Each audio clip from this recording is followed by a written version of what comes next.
Este é então o novo BMW i3, que aqui se apresenta numa nova cor Blue Castellet, uma das 11 disponíveis para o novo modelo da BMW. Reparam com certeza nesta totalmente nova dianteira, onde não temos aquela grelha rim vertical do SUV X3, porque ficaria provavelmente muito pesada numa frente mais baixa, mais horizontal, mas temos basicamente os mesmos elementos apresentados de uma forma mais horizontal e menos vertical, principalmente no caso da grelha. Nota-se também que desaparecem os cromados, é uma espécie em vias de extinção na indústria automóvel nos modelos mais recentes, sendo substituídos por assinaturas luminosas, como temos aqui no caso do novo BMW i3. Nota-se também que as projeções da carroceria são bastante curtas, é uma constante nos automóveis elétricos, e depois os arcos das rodas alargados que ajudam a emprestar uma imagem mais desportiva a qualquer automóvel e também no caso do i3. Em relação ao iX3, e apesar de não ser um modelo muito conhecido, ele é apenas 3 cm mais curto e também 3 cm mais estreito, o que não é muito, e depois a principal diferença faz em altura, sendo o sedã de 2,5 volumes, por assim dizer, 15 cm mais baixo do que o SUV. Alguns dos dados a BMW ainda não comunicou, mas neste já conseguimos extrapolar e perceber que este carro, por exemplo, vai ter uma autonomia mais dilatada, com a mesma bateria de 108 kWh, do que os 805 km de autonomia máxima do iX3, principalmente porque é um carro bastante mais baixo e que terá um coeficiente aerodinâmico melhor do que o do iX3. O iX3 já é 0,24, que é muito bom para um SUV. Este ainda não foi comunicado, mas eu calculo que andará próximo de 0,22 ou, se a BMW conseguir um milagre, até menos do que isso, o que não é nada fácil e ficaria muito perto do recorde da indústria. Temos estas manetes de portas que, quando nos aproximamos com a chave do carro ou com um smartphone ou um smartwatch conectados, saem e, portanto, vêm ao encontro da mão do utilizador, que neste carro não acontecerá porque, enfim, ainda é um pré-protótipo, por assim dizer. Aliás, até isso joga com todo o efeito luminoso. Quando o utilizador se aproxima do carro, existe um mise-en-scène luminoso na dianteira, na traseira, como se o carro estivesse a dar as boas-vindas ao seu utilizador.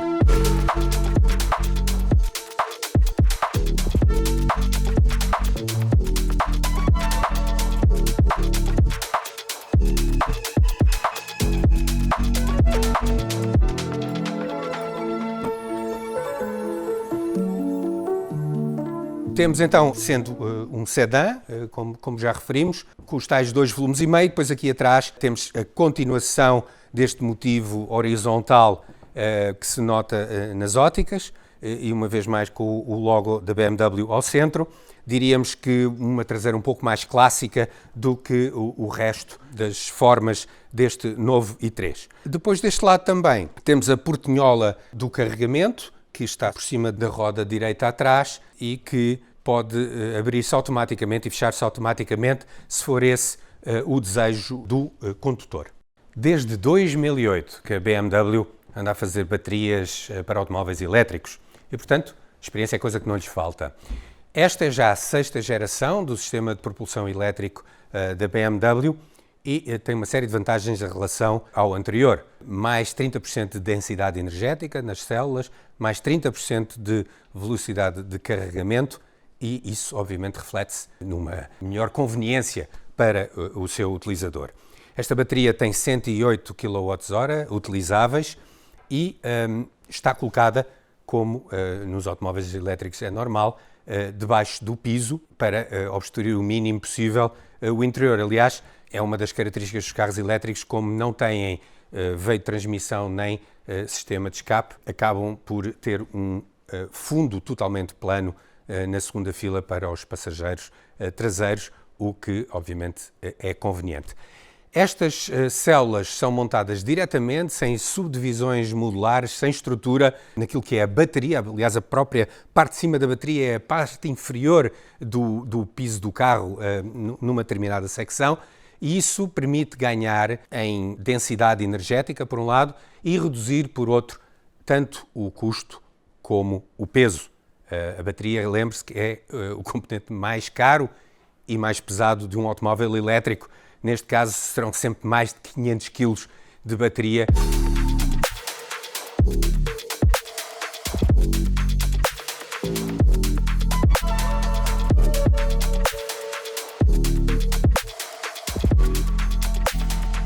Falei em velocidade de carregamento, que é um dos pontos fortes deste novo BMW i3.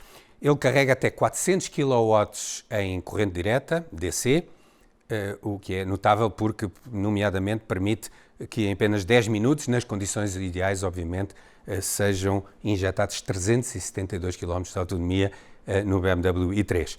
Se for uma carga completa, obviamente, vai demorar mais tempo. De qualquer maneira, 10 a 80% são 21 minutos, nessas condições de carregamento, com os tais 400 kW, que não é propriamente aquilo que nós encontramos à porta de casa em todos os lados no nosso país. No entanto, o BMW i3 tem um sistema que permite também fazer os carregamentos nos postos de 400 volts, que são os mais comuns, e, portanto, nunca será um problema, nunca haverá necessidade de andar à procura de um posto de carregamento específico para um carro tão evoluído e sofisticado quanto este. Claro que na maioria dos carregamentos eles serão em corrente alternada, 22 kW em opção, 11 kW de série em todas as versões. E aí serão precisos mais minutos para fazer o carregamento total até 100%, 11 horas a 11 kW, 5 horas e 45 minutos se for a 11 kW. Se vão comprar um carro eletrificado, já sabem que só vão tirar todo o partido dessa opção se tiverem onde carregar. Mas provavelmente sabem muito pouco ou nada sobre carregadores, não é? Os técnicos da Moon ajudam em todo o processo, das dúvidas de instalação à escolha do carregador, seja para uso doméstico ou para soluções empresariais. Clica no link que está na descrição deste vídeo e falem com o especialista da Moon. Este momento teve o apoio da Moon, não teve, Guilherme? Nem sei porque é que estás a dizer isso.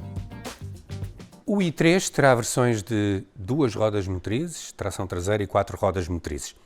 O total da potência são 469 cavalos, com a maioria a ser enviada para as rodas traseiras, como é uma tradição na BMW, aliás. As performances ainda não foram comunicadas, mas tendo em conta que o iX3, que é um pouco mais pesado e um bocadinho menos aerodinâmico, faz 4,9 segundos de 0 aos 100, poderemos talvez esperar um valor na ordem dos 4,5 segundos de 0 aos 100 e os mesmos 210 km/h de velocidade de ponta que o SUV tem, porque é uma velocidade controlada eletronicamente. Qualquer BMW tem na dinâmica um dos seus atributos mais fortes, e este não será a exceção.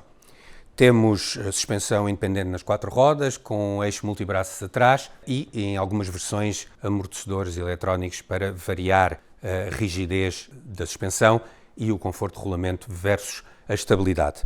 Este BMW i3 tem, e aliás todos os carros da Neue Klasse têm uma característica interessante que é o que a BMW chama os 4 supercérebros. Um para as funções básicas de conforto, ar-condicionado, enfim, as funções mais básicas, mas não deixa de ser um supercérebro. Depois, um que controla as funções de assistência à condução e também o estacionamento remoto automático. E depois, um que tem a ver com a dinâmica, que é um dos fatores mais importantes em qualquer BMW.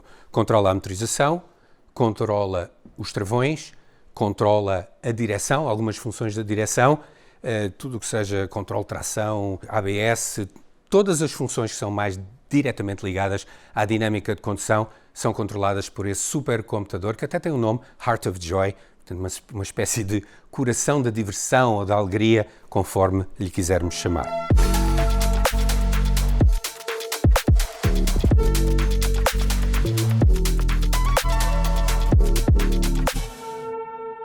Dos 4 supercérebros da BMW para a Neue Klasse, o último vê-se melhor cá dentro, ou sente-se melhor cá dentro. É o que controla o infoentretenimento, que é outra revolução da Neue Klasse da BMW. Temos, em primeiro lugar, aquele visor panorâmico que se estende de um lado ao outro na parte inferior do para-brisas, com um fundo mais escuro para melhorar a visibilidade e que pode ser configurado da forma que o utilizador quiser, estando a maior parte das funções que dizem respeito diretamente à condução diante dos olhos do condutor, obviamente, e podendo depois ser os restantes elementos configurados, sendo eles visíveis para qualquer dos ocupantes deste BMW i3. É o chamado Panoramic Vision e faz parte, é uma das partes mais importantes, por assim dizer, do Panoramic iDrive, que é este novo conceito de infoentretenimento da BMW, que se compõe também deste volante multifuncional, com uma série de comandos táteis no volante que vão mudando de cor, ora estão brancos quando estão prontos a ser ativados, ora estão verdes quando já foram ativados, e que, exatamente por não existir a instrumentação clássica atrás do volante, tem um braço vertical que não é costume no topo superior do volante.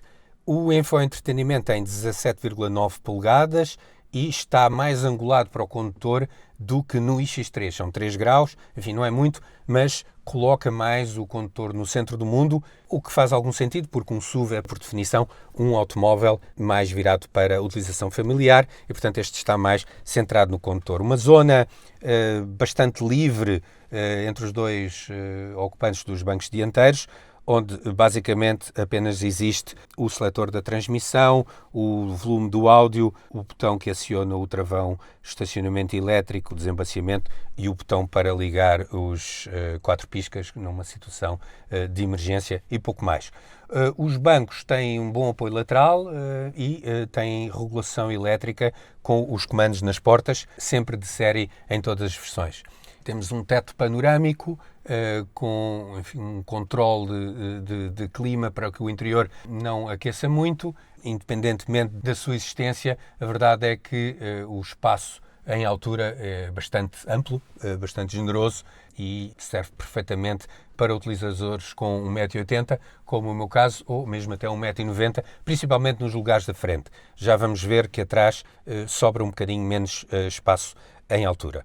Sentado nos bancos traseiros, vemos então que existe um pouco menos de altura disponível em cima, e isso acontece porque os assentos são mais altos do que os dianteiros, o que tem a vantagem de criar o efeito anfiteatro. Portanto, quem vai atrás tem uma boa visão e uma visão desafogada para a frente, mas, enfim, obriga a fletir as pernas um pouco mais, ainda que neste caso não seja muito. Portanto, eu não estou sequer numa posição desconfortável, apesar da presença das baterias no fundo do carro. Saídas de ventilação diretas para a traseira, com regulação do fluxo e da temperatura, algo importante num automóvel premium, como naturalmente é o caso. A minha visão para a frente é muito boa, eu consigo, principalmente se for sentado ao meio, ter uma visão do head-up display, portanto o visor de informação projetada no para-brisas, que é um dos elementos deste novo conceito de painel de bordo da BMW.